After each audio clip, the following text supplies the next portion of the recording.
There you go, Luke. Hey, Steph, it's a huge game this week. I guess these are the sorts of games you get excited about, isn't it? 1v2 on the ladder and they're coming to your home turf.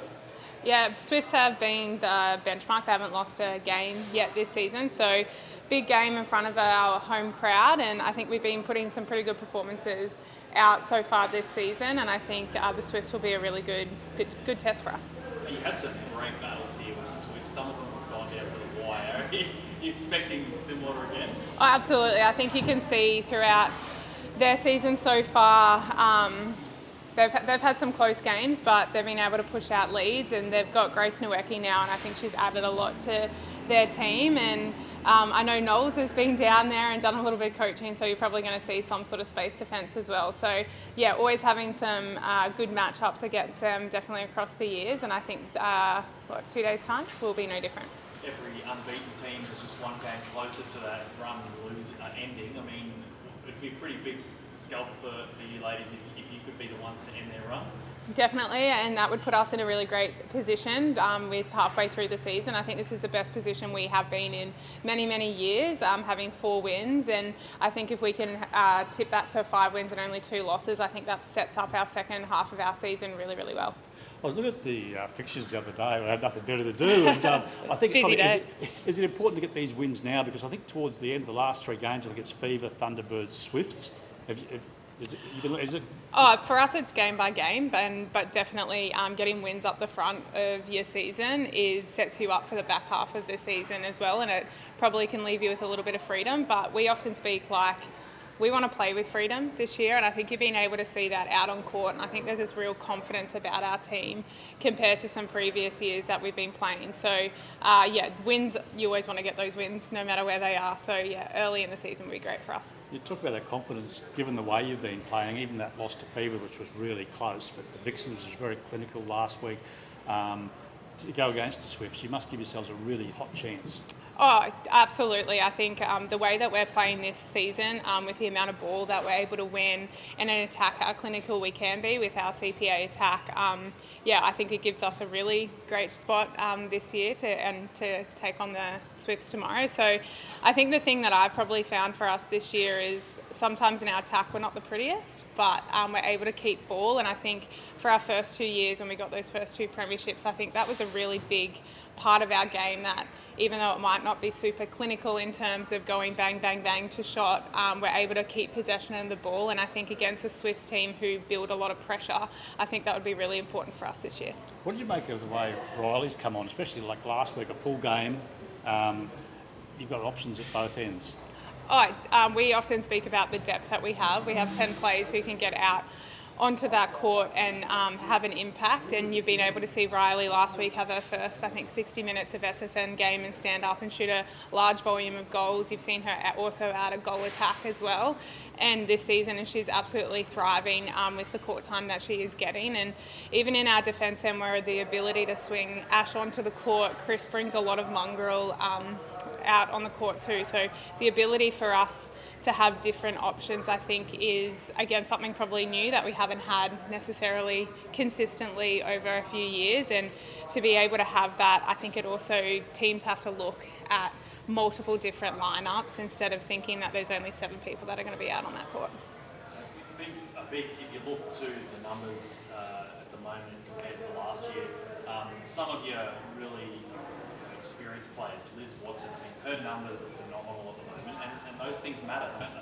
Yeah, Liz is very consistent. She's been consistent, I think, pretty much her whole career. So needing those players to stand up. But I think what I've also been really impressed with, it's not necessarily our diamonds, the ones that are getting the big numbers. I think Tara's probably had the best season I've seen her play, and the numbers that she's also pulling. So yeah, you want your spine to be executing, but I think it's also the players around, and I think they're the players that might not get the limelight, but they're the ones that, for us, when we go look at footage, they're the ones that are doing all the grind and the work, and to see them getting the rewards, like your Mahalia's gaining ball this year, probably more than she's been able to do previous years, but they're the players that you need in a team if you want to be successful. What about yourself, Steph? You seem to be moving pretty well on the court. I mean, is it fair to say you're feeling pretty good out there? Yeah, feeling good. Had a bit of an interrupted pre-season with a little bit of an injury, so finding my feet a little bit more. I was definitely gassed after 60 minutes last week out at Goal Attack, but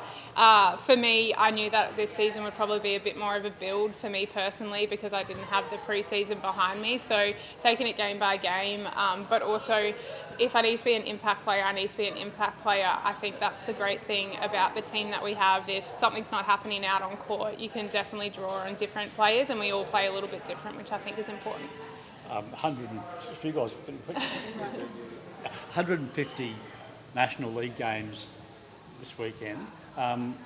Debuted in 2015. Did you think when you started in 2015, did you think you'd be getting to that such a major milestone? Oh, absolutely not. I probably for a period there didn't think I'd even get a contract. So to play one National League game is pretty special, but to go on to also represent Australia and then to play 150 games is something that I definitely will look back on when I retire and be very proud of. Like numbers, I don't play for milestones or anything like that, but yeah, to reach 150 is pretty special, and to do it against the team that gave me an opportunity when no one else would give me an opportunity.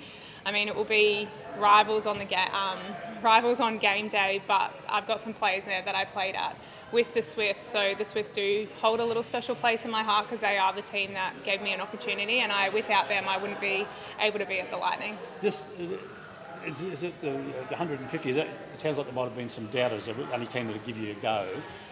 You feel like there's a sense that you've proven, obviously with 150, all the diamonds, experience, does it feel good to be sitting where you are now, to look back at those people that ignored you? Oh, without those people ignoring me, I wouldn't be the person that I am today. So probably have to actually thank them, because if I had a different path, maybe I wouldn't have ended up here. And you can look back and there's maybe some things that would have changed when my later teens and things, but getting knocked back made me have to look at myself and the things that I needed to change, and the Swifts were the ones that gave me the opportunity, and they saw something in me that other people didn't, and so for Rob Wright, I'll be forever thankful. So you can kind of think that, but I'm probably actually thankful for them for knocking me back because it has led me to be here. What's the energy like in training at the moment? I mean, you've got to take on the Swifts this weekend. Is it nerves, excitement? I think it's more excitement. We're quite a relaxed group off court, and I think that is important. But once we hit the court, it's game on. And I think the thing this year too, we've got high challenge between each other. We want to make sure that there's a little bit of tension in training as well, that we're challenging each other from attack and defence perspective, because if we're not challenging each other, we're probably not making each other better. So the training track, it's hard yakka. There's sessions you walk away and you're definitely like, oh, that wasn't a good session, but it's definitely prepping us. I think sometimes in attack, when defence can beat you or get lots of intercepts, you can think that's a bad session, but it's actually probably a good session because it's setting us up and everything's not perfect out on a netball court in 60 minutes of SSN. So it's prepping us really well, and I think that's the difference. We've had some high challenge through what our coaches are putting out for us, and I think you're seeing what that is doing to us out on court in the netball that we're playing. Hey Belinda, what a game you're getting excited for. 1v2 on the ladder, the unbeaten Swifts coming here to your home court. Pretty easy one to fire up for. Oh, absolutely. I think I'm really proud of our performances so far, but Swifts have set the benchmark this season, unbeaten so far, so it would be really good to knock them off on our home turf. Do you feel like you could do it? Do you feel like you've got the game plan that can beat them?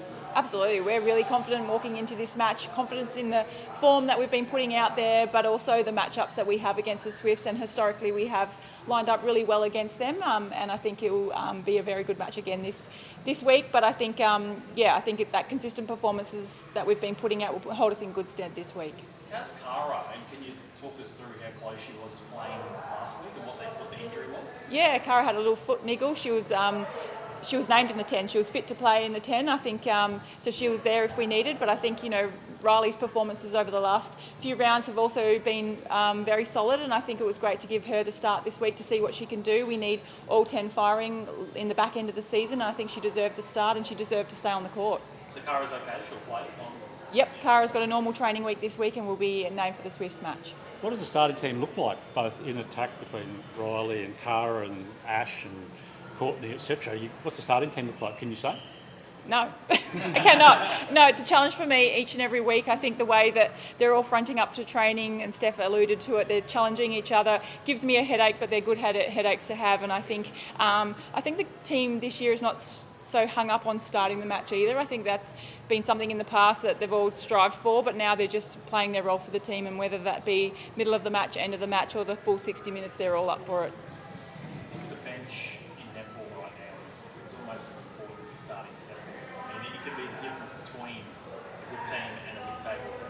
Yeah, I think our game's got so fast now. It's so physical as well, and I think you do need those options to go to on the bench. And I think we have the beauty of such depth there, even into our 11. I think Maddie Hinchliffe does a great job as our 11th player. So I think if one goes down, the next one's there ready to fire. So I'm blessed in that regard. Given the way the team's playing and where you are on the ladder, do you think you're better prepared than you have been previously for a game like this, an undefeated team? I think player availability is a big key to that, and I think last year, unfortunately, we had a few injuries, but this year we have a fit list, and I think this week against the Swifts, our consistency in our performance will hold us in good stead, and I think this week will be more around our mindset and our focus, because we know both teams are blessed with talent, so it will be that focus, and obviously conversion rate's very, very important this week. Whatever ball we do have, we have to convert. Just on that talent, when you look across at the Swifts, they're sort of the benchmark at the moment. What makes them such a great side?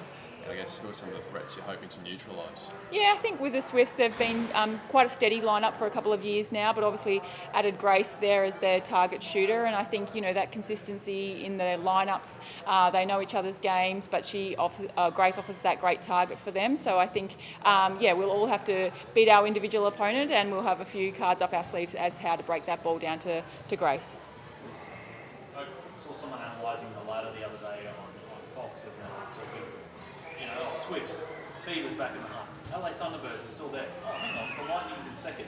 So he's still flying under the radar a bit, but I hazard a guess if you win this game, you might stop flying under the radar a little bit. Yeah, I think that was exactly that last year. We were spoken about a lot, obviously, with the recruits that we had, and this year we've sort of gone under the radar, and I think we do like that. But I think, you're right. If we win this game, we will be taken seriously, and I think we should be taken seriously. We're a real threat to this competition, and I'm confident that we have the list to do it. We just have to take each game at a time.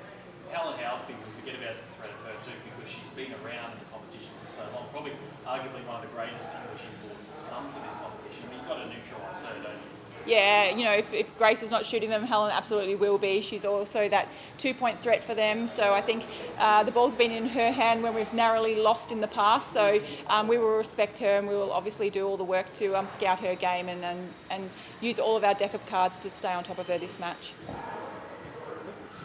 Excellent. Thank you.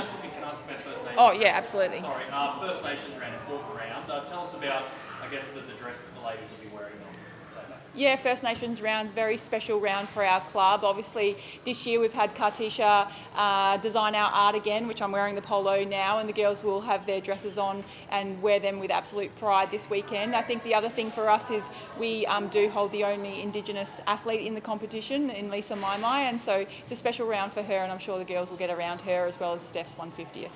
That's on that. Is that fairly appalling sort of a record? There's only one player in an SSN team? Yeah, look, I think Netball Australia are doing a lot of work in the background to try and promote that pathway for Indigenous athletes, or all of the First Nations athletes. And I think, full credit to Lisa that she's there. She's grinded her way through the Queensland pathway, and she's playing some really fantastic netball. But I think it is on our sport to really find that talent, and I think, we're making good inroads in that.